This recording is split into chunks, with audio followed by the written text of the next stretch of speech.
பிரியமானவர்களே, இயேசு கிறிஸ்துவின் இனிதான நாமத்தில் உங்களை வாழ்த்துகிறேன். ஆகஸ்ட் மாத வாக்குத்தத்தம் சங்கீதம் 37 அதிகாரம் 40 வசனம். கர்த்தர் அவர்களுக்கு உதவி செய்து அவர்களை விடுவிப்பார். அவர்கள் அவரை நம்பியிருக்கிறபடியால் அவர்களை துன்மார்க்கருடைய கைக்கு தப்புவித்து ரட்சிப்பார். Psalms chapter 37 verse 40. And the Lord shall help them and deliver them. He shall deliver them from the wicked and save them because they trust in him. கர்த்தராகிய ஆண்டவர் இந்த சங்கீதத்திலிருந்து நமக்கு வாக்குத்தத்த வசனமாக இந்த மாதத்திற்கு கொடுத்திருக்கிறார். கர்த்தர் எப்படி தம்மை நம்பியிருக்கிற மனுஷர்களுக்கு உதவி செய்வார், விடுவிப்பார், அவர்களை தப்புவிப்பார் என்பதை இந்த வாக்குத்தத்த வசனம் நமக்கு விளக்குகிறது. கர்த்தரை நம்பியிருக்கிற ஜனம் ஒருபோதும் வெட்கப்பட்டு போவதில்லை. முதலாவதாக கர்த்தர் உதவி செய்வார். The Lord shall help them. கர்த்தரே உதவி செய்வார் என்று நான் உங்களுக்கு ஆணைத்தரமாக சொல்லுகிறேன். ஏனென்றால் அதை அனுபவித்தவள். கர்த்தருடைய உதவி ஒரு நித்திய காலமான உதவி, ஒரு சாட்சியாக எடுத்து நிறுத்துகிற உதவி, ஒரு சாட்சியாக எழுப்புகிற உதவி, ஆண்டவருடைய அன்பிலே திளைத்து நிற்கும் செய்யும் உதவியாக கர்த்தருடைய உதவி இருக்கும். அதனால் தான் கர்த்தர் நமக்கு உதவி செய்வார். ஆபத்து காலத்தில் அவரை நோக்கி கூப்பிடும் பொழுது கர்த்தர் உதவி செய்கிற தேவனாயிருக்கிறார். அநேக பரிசுத்தவான்கள் வேதத்தில் இருக்கிறார்கள். கர்த்தர் உதவி செய்து கர்த்தரே இறங்கி உதவி செய்த பரிசுத்தவான்கள் அநேகர் வேதத்தில் இருக்கிறார்கள். இஸ்ரவேலர்களுக்கு அவர்கள் கானானுக்குள் பிரவேசிக்கும் முன்பாக, பார்வோனிடத்தில் தப்பிக்கும் முன்பாக கர்த்தர் அவர்களுக்கு எப்படி இறங்கி உதவி செய்தார் என்பதை நீங்கள் அனைவரும் அறிவீர்கள். கர்த்தரே இறங்கி அவர்களுக்கு மேகஸ்தம்பமாகவும் அக்கினி தழலாகவும் அவர் முன்பாக போனார். அது மாத்திரமல்ல, அவர்களுக்கு மன்னாவை கொடுத்தார், காடையை கொடுத்தார். அவர்களை பார்வோனின் கைக்கு 10 வாதைகளை பார்வோன் சைடுக்கு கொடுத்து ஆண்டவர் அவர்களை தப்புவித்தார். தன்னுடைய சொந்த ஜனங்களுக்காக வைராக்கியமாக எழும்பினார். அது மாத்திரமல்ல, அநேக வயதாகம பரிசுத்தவான்கள் இருக்கிறார்கள். அவர்களில் சில பேரை நான் உங்களிடத்தில் சொல்ல விரும்புகிறேன். கர்த்தர் இரண்டாவது விதமாக கர்த்தர் விடுவிக்கிற தேவனாயிருக்கிறார். The Lord shall deliver them. ஆண்டவர் விடுவிக்கிற தேவனாயிருக்கிறார். இக்கட்டான சூழ்நிலைகளில் கர்த்தர் விடுவிக்கிற தேவனாயிருக்கிறார். நீங்கள் பார்ப்பீர்கள், வேதத்தில் தானியேலை எப்படி சிங்கத்தின் வாயிலிருந்து விடுவித்தார். சிங்கத்தின் வாயை கட்டி தானியேலை விடுவித்தார். இரண்டாவது, தாவீதை கோலியாத்திலிருந்து விடுவித்தார்.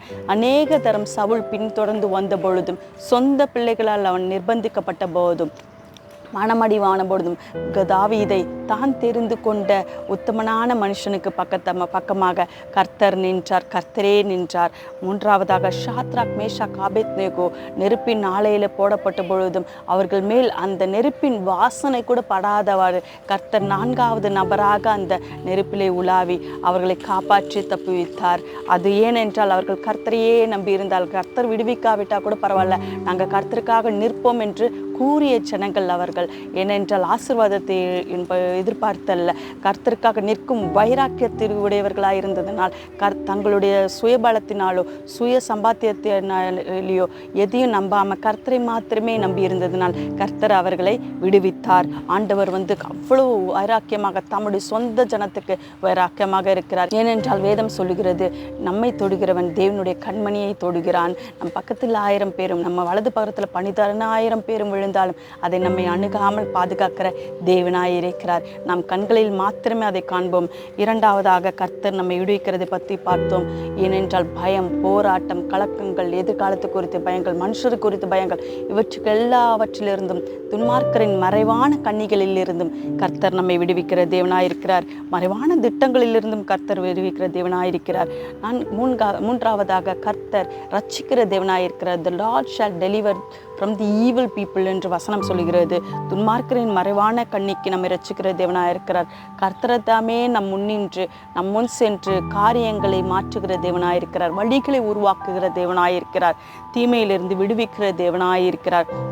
ஏனென்றால் அவர் ஒருவரும் பூட்டக்கூடாதபடி திறக்கிறவரும் ஒருவரும் திறக்கக்கூடாதபடி பூட்டுகிறவருமான வல்லமையுள்ள தேவன். அவருடைய நாமத்தை நாம் கூப்பிடும்போது, ஆண்டவரே தாவீதின் குமாரனே எனக்கு இறங்கும் என்று எப்படி கூப்பிட்டானோ அதே போல, ஆண்டவரே தாவீதின் குமாரன் எங்களுக்கு இறங்கும் அப்படி என்று சாஷ்டாங்கமாக அவர் பாதத்தில் விழுந்து கூப்பிடும் பொழுது கர்த்தர் நமக்கு வழிகளை திறக்கிற தேவனாயிருக்கிறார். விடுவிக்கிற தேவனாயிருக்கிறார். ரட்சிக்கிற தேவனாயிருக்கிறார். மறைவான கண்ணிக்கு விளக்குகிற தேவனாயிருக்கிறார். மறுபடியும் படிப்போமா? சங்கீதம் 37 அதிகாரம் 40 கர்த்தர் அவர்களுக்கு உதவி செய்து அவர்களை விடுவிப்பார். அவர்கள் அவரை நம்பியிருக்கிறபடியால் அவர்களை துன்மார்க்கருடைய கைக்கு தப்புவித்து ரட்சிப்பார். கர்த்தரை மாத்திரமே நம்பியிருங்க, கர்த்தரை மாத்திரமே விசுவாசித்திருங்க, கர்த்தருடைய பாதத்தில் விழுங்க.